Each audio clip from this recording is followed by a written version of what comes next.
Hey y'all, my name is Ann Wyatt. I started my career in workforce development with the state of Kentucky in 2010. That experience ignited a deep passion for manufacturing within me. I started this show hoping to raise more awareness around the bright outlook manufacturing careers have. Join me as I sit down with some of the manufacturing industry's most successful changemakers and learn how they're partnering people with technology. It's time to give people more meaningful work. This is Workforce 4.0. Hey y'all, welcome back to another episode of the Workforce 4.0 podcast. I'm your host, Ann Wyatt, and on this week's episode, we are going to explore all things machine vision and also manufacturing. I'm super excited to have Sadiq on the show with us from Teledyne FLIR. This conversation kind of started as one of those Automate Live conversations. And since then, there's been a lot of really cool stuff come out with Teledyne, and we're just really excited to have that conversation today, Sadiq. But for those that maybe they missed that conversation, or maybe they are not quite as aware of Teledyne as I am, could you give yourself a more formal introduction?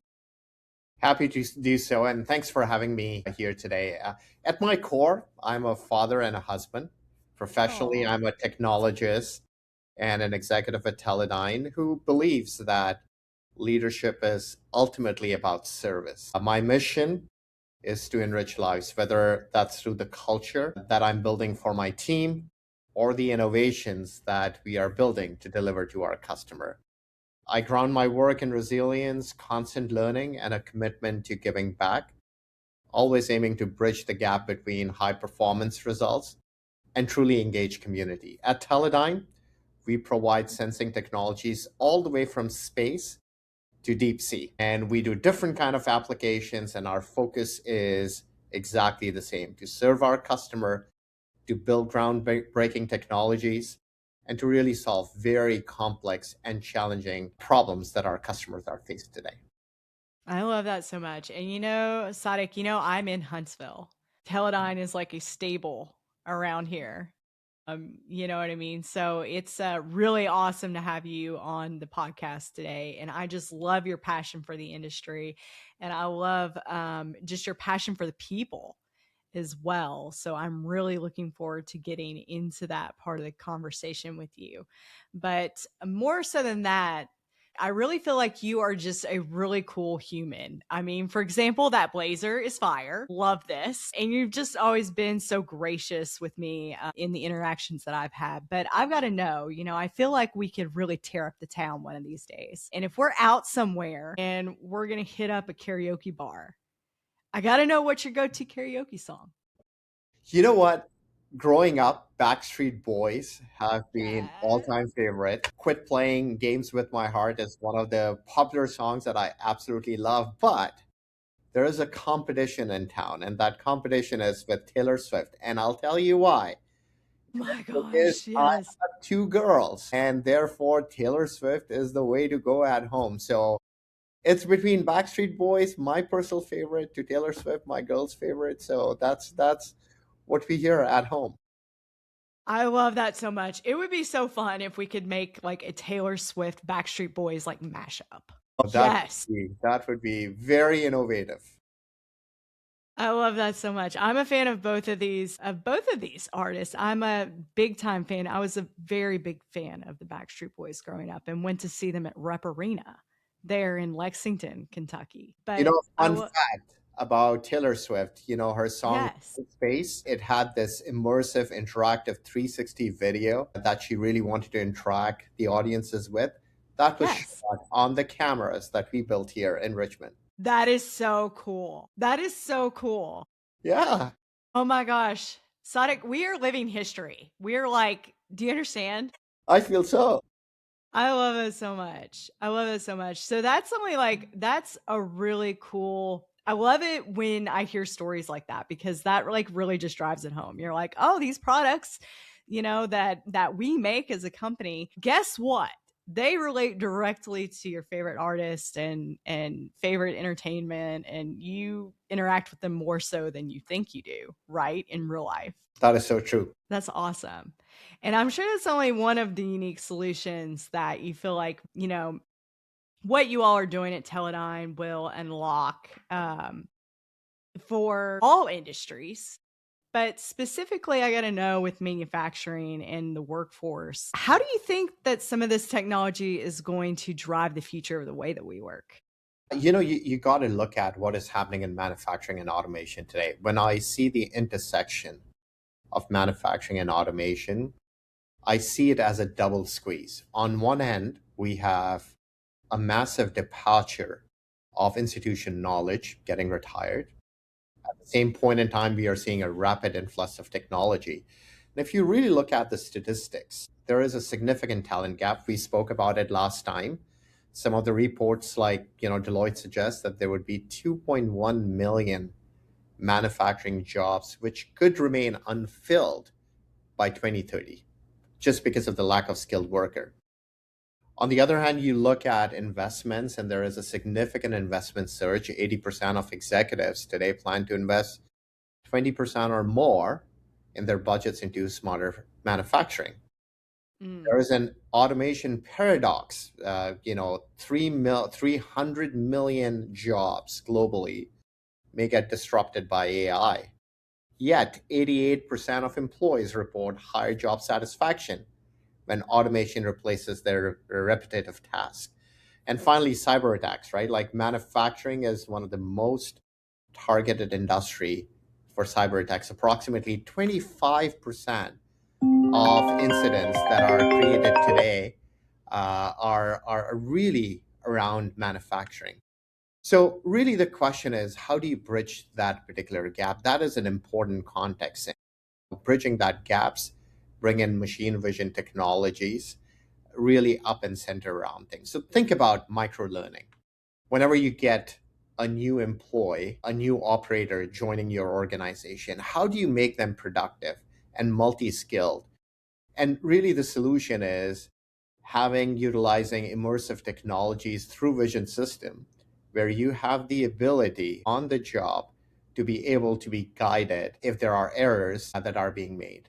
So really, an application which is really being seen as really a driving factor. When you think about the autonomous corrections between finding a flaw in manufacturing to all the way preventing it, vision system can integrate edge AI, for example, to really detect micro trends such as, a tooling is starting to vibrate, or, a material texture is changing, and really the workers or the operator to transition into exception handling, right? Instead of spending a shift sorting out through tons and tons of data, they are able to look at some of the flags.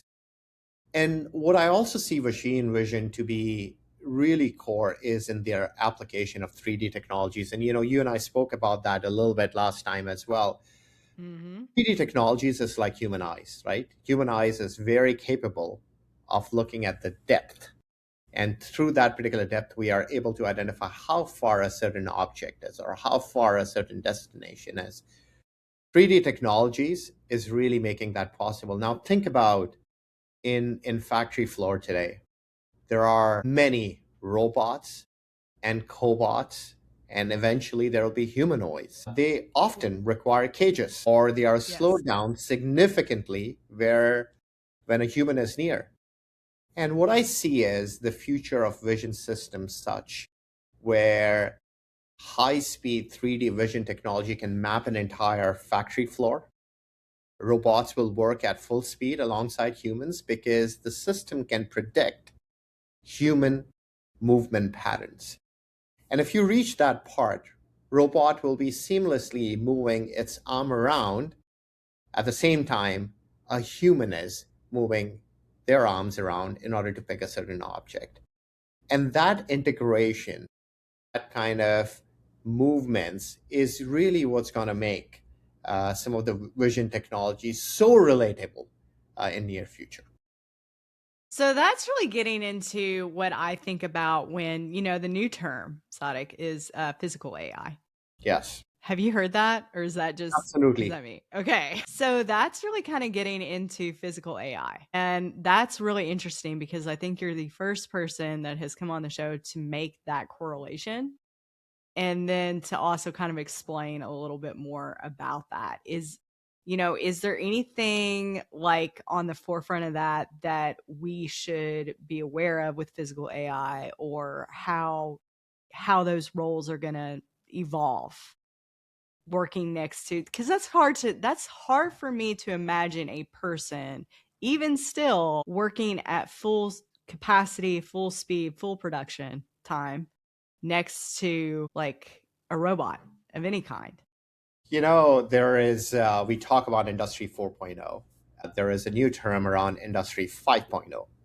Right. And that really focuses in collaboration between humans and machine. And really, the focus around is don't automate to replace, automate to augment. And manufacturers who are at front end of this, they will try to use technology to take some of the dull, dirty, dangerous tasks away from humans, leaving them free to do creative problem solving. And if you think about that, is that mashup is only possible if the technologies and human interoperability is defined very correctly. And I think that's the world around physical AI that we will witness. Now, there are different examples in consumer world on how it's going to potentially look like when you're driving, for example.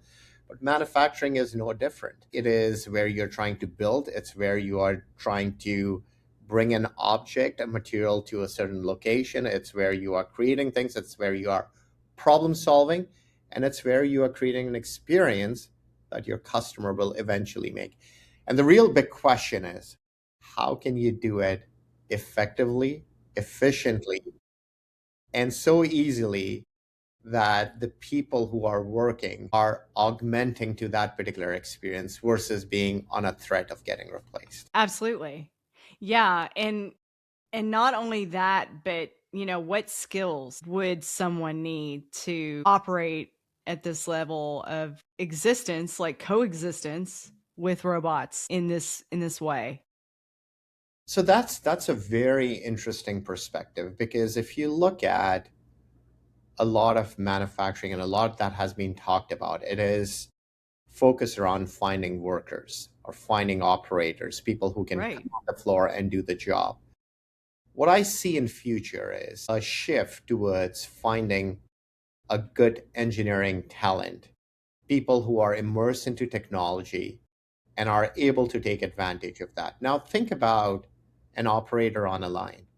Typically, they are trained to do certain amount of task, and they are repetitive in its nature. And through repeating those particular tasks, they gain the expertise and productivity to do their work efficiently. What we are faced with a challenge that we don't have enough number of people. Right. How do you multi train them on things that they are capable of doing with the limited skill set that they might have? And this is where technology comes in. So if you shift away from a classroom based training to my earlier point around micro learning, where an augmented reality class sees digital instruction imposed directly onto the machine they are fixing, you're training somebody to be multitasking and multi-skilling. And that to me is going to be quite advantageous for manufacturers to be able to take advantage of. And that really means a different skill set than what you have to. So the future belongs to generalists. Is that Future, the more or future, less? to me, the future belongs to one who is understanding the power of AI, the power of data, who are really believing in continuous learning, are resilient, and are curious. And those competency and skill set would be extremely valuable as we transition into future years. I love that. That's just a really interesting perspective, and I did not mentally prepare for this. So you've got me here, Sadiq, because I did not mentally prepare to really kind of go down this rabbit hole today. But this is a really interesting and I think relative topic of conversation. So I'm excited to be here with you. But like, what do you think the timeline is on this? Because you're kind of working in directly with these sorts of solutions with what you do at Teledyne. What in your opinion is the timeline Well, for this shift? I would say some of these things are already happening. So they are in existence. We utilize the power of generative AI, both in our technologies as well as in our process, in our ability to execute our strategy. So that is already happening. In terms of technology, we are very fortunate, and I'm very humbled to say this, that for many industry, we are on the leading edge. Whether you talk about semiconductor, whether you talk about space, whether you talk about life sciences, we have been very fortunate to be able to build technologies all the way from a wafer fabrication, all the way to a camera to an integrated system that are solving some of these complexities on the edge for our customers. And that to me is an extreme value. What I see is more and more of that happening into the future. And really, if I step back and if I think about how to take the maximum advantage of any of these things, it is to have the systems really interoperable. It's to really have a standardized way for systems to talk each other. It's for the organization to have the skill set of growth mindset and curiosity, because when you see certain things, if you have the ability to understand, to explore, to ask questions around that, I think organizations will be able to take a lot of advantage of these enabling technologies. It's already happening, it's only going to accelerate. I was going to ask, is that one of the biggest solutions that you see for Teledyne's customers already? Well, if I go back in semiconductor, for example, we have seen significant boom, and that significant boom is directly related to AI, to data centers. We have heard a lot Right. about that. But if you Right. go back to the core of it, it is around creating high bandwidth memory, and that's what is getting built in the semicon industry. And if you think about that particular technology and organizations who are focused around that, it's all about improving the yield of that particular process. Because it's very complex, it's pretty fast. It is fabricated in multiple layers. The layers will increase because you want denser and denser electronics. And think about if you're running a manufacturing which has such a high importance that can change the world around you, from power to electric to energy to you name it, then that optimization happens at the high bandwidth memory level, at that core level. So Teledyne, one of my operating companies that I'm responsible for, they focus on enhancing and improving yield in manufacturing of that. So that requires very, very high precision, very capable systems that have the ability to see what humans can't at a speed that humans can't, at a speed that the market demands, because the demand is pretty high. So, very fortunate that Teledyne gets an opportunity to be able to serve our customer in some of those core technologies that everybody around the world is using. And we have an important role to play to inspect that particular technology, to help them improve, to address any of the defects, and bring to the world solutions that really allow them to power on the light at their home, or use their computers, Right. or use or type on a generative AI. Tell me something about myself. All that is enabled through those core technologies that we play a part in. And I think that's really where the key is, right? So, of course, there is a lot of conversation circulating these different, what I think most people, most normal people, not me because I'm not normal, but most normal people out there, most consumers will say, they're hearing things like AI. They're hearing that term all over the place. They're hearing, and a lot of our manufacturing companies too, like our plant managers, operations managers, so forth, so on. They're hearing AI. They're hearing data, which they've been beaten over the head with, I think, at this point, because we've been talking about data for years, right? And then they're hearing like data centers, and that's kind of like, what does that have to do with manufacturing? So, it's not relevant to me. But the thing that I think we need to really kind of correlate is that all of these things aren't just separate dots. They're all interconnected, and data centers are the key to getting to the AI, empowering everything else in the ecosystem, including exactly like what you're saying. I mean, the lights in your house and like your computer when you turn it on. And I don't think that anybody is grasping that yet if you're not on a mission to try to. You know what I mean? Yes. And, if I go back in the past and, when I was undertaking my master's in computer science, we were talking about AI back then too. So AI is not a new concept. Right. That intelligence has been existing for many, many decades.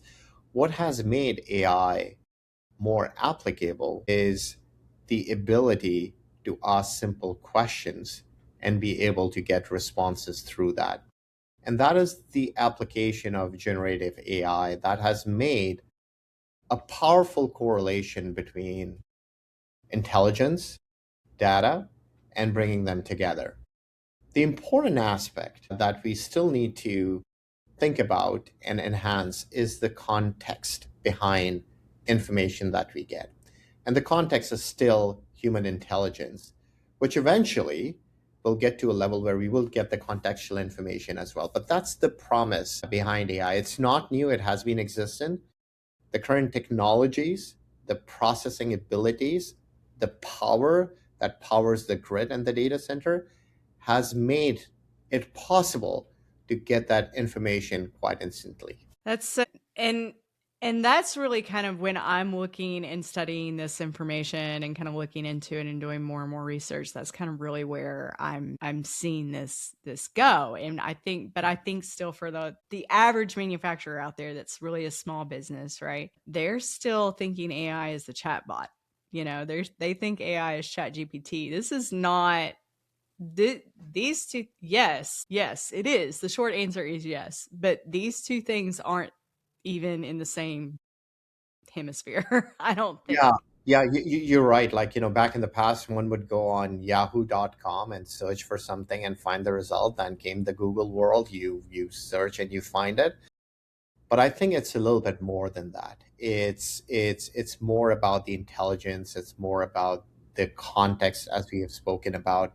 It's a little bit more than just a chat box. And if you are a small manufacturer, I would say, where you have very limited staff doing marketing, doing sales, and you want to really study the segments where your product correlates to, you don't need to go and undertake an entire market research. You can apply AI in order to get some research for you so that you would know what are the top 3 areas that you need to go deeper in order to figure out the product fit, solution fit, etc. So I think AI is certainly opening up new avenues, but it is way more than a search engine and a way more than a chat box.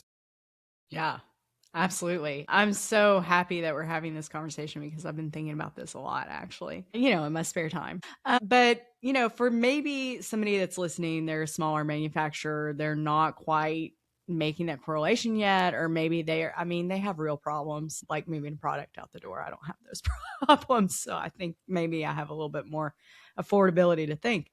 But what are some tips that you would have for them in getting started in this new age of AI and how it all correlates together? So, if I were to step back and I would look at manufacturing, irrespective of the size of manufacturing, and if I'm speaking to leaders, I would say it's not about technology and it's not about the tech person being in the room. It's really around being the best translator. And what I mean by that is, just like machine that struggles to talk with each other, same happens with humans, same happens with departments. So my advice would be break the silo culture, and sit with your plant floor, sit with various departments from R&D. Don't just send emails. Spend time on the floor to understand the physical pain point before suggesting a solution. Technology is only as good as operators' willingness to use it. The other thing that I would also share is, the technical expertise. Today, we are very fortunate that we are living in the world where you don't have to code everything. You don't Mm-hmm. have to build everything from scratch. But you got to understand the logic and its limit. So developing critical data literacy skills and competency would be important. Just to look at a dashboard or look at a report and to ask, where is this data coming from? And is it biased? Stay curious to the foundation so that you can't be blinded by the science, by the vendors, or by the consultants. And the other thing that I would also share is, and I think this is very important, is the psychological safety. Look, technology Mm-hmm. change is frightening. It was there a few years back, it is only accelerating. And so if people fear that a new sensor or a new AI tool or a new monitor is there to monitor their mistakes and replace their jobs, Yep. I don't think we'll see the adoption. So be transparent why you're deploying a certain kind of technology, why you have a certain kind of sensing abilities, why you are generating a certain kind of report. Foster an environment where the operators, the workers, they feel safe to say that this new software, this new camera, this new sensor actually is making my job easier. Listen to their feedback and save millions and millions of failed implementations. Right. Yeah, absolutely. That is some great advice. I love that. Make it people centric and get employee buy-in, because they're really, at the end of the day, they're really going to be the ones utilizing it. Look, the challenge for any manufacturer today is to retain talent. It's a short labor market, so empathy is a great skill to have in the organization. If I look at the last 5 to 10 years, the change has been unprecedented, and we have seen significant pivots in supply chain because of the breaks that we have experienced. And therefore, agility is going to be very important. So, empathy, agility. When you think about AI, when you think about data, when you think about information, translating something that a complex sensor or a camera or a system is producing into business decision is going to be very important. And therefore, people need to have the data, curiosity, and the skills around storytelling around that. And finally, we live in a world where there is risk around cybersecurity, and ensuring that AI and automation are used responsibly requires ethical Mm. focus. So for a manufacturer, and for that particular reason, for any organization, the competency, the skills that you're looking for is empathy, agility, that data intelligence and curiosity, and the ethical focus in the organization. And if you have that, I think you're set for success. Love that. Love that so much. Well, Sadiq, I have one more question for you if you have time, but it's more of a personal question, because I do think that you have accomplished so much in your career, and you're, definitely a great resource for all of this information, machine vision, AI, technology, really at large. So I think it's really valuable for my audience today, if you have time. Go for it. Okay, perfect. If you're looking back over your career and you're looking at how manufacturing has evolved, what's one challenge that you hope that we can overcome in deploying manufacturing technology for the future? If we want to transition an automated factory to an autonomous factory, a smart factory, we need to address a core challenge. And that core challenge is something that I spoke about earlier on, is around interoperability. It's the single most difficult challenge. Legacy hardware, machines and infrastructure built over the last 3-4 decades, still mechanically perfect, but not very digital oriented. Proprietary ecosystem. There is always the wall garden across a lot of technologies from brand A to brand B. The divide between information technology and operational technology that exists in many organizations. And I think that is our biggest challenge. And how do we kind of address this? And this is where something that industry has been talking about for a very long period of time is about standardization. It's about making sure that just the way it happens on the floor, where an operator running a certain function completes their task, the task is moved to somebody else to complete. And the task A and task B are very well aligned. Task C will not happen before task B has completed. That's exactly what needs to happen within manufacturing, within a floor. And think about an environment, probably using computers, we have all developed a passion of doing Control F in order to search something. Yeah. Think about doing Control F in your manufacturing, in your warehouse, where all you do is you are trying to search for something, and there you have that particular information, so that you don't have to go and waste hours trying to look for something to understand something. All of that information is available to you so that you are able to augment the work that you're doing and bring more intelligence to the work. So I think that is a challenge. That is, to me, the biggest opportunity. I love that. I love that so much. Thank you for that. And of course, thank you for your time today. Is there a good point of contact that you would like to share? Because I know a lot of folks are probably going to want to reach out after the episode drops, and you're such a valuable resource.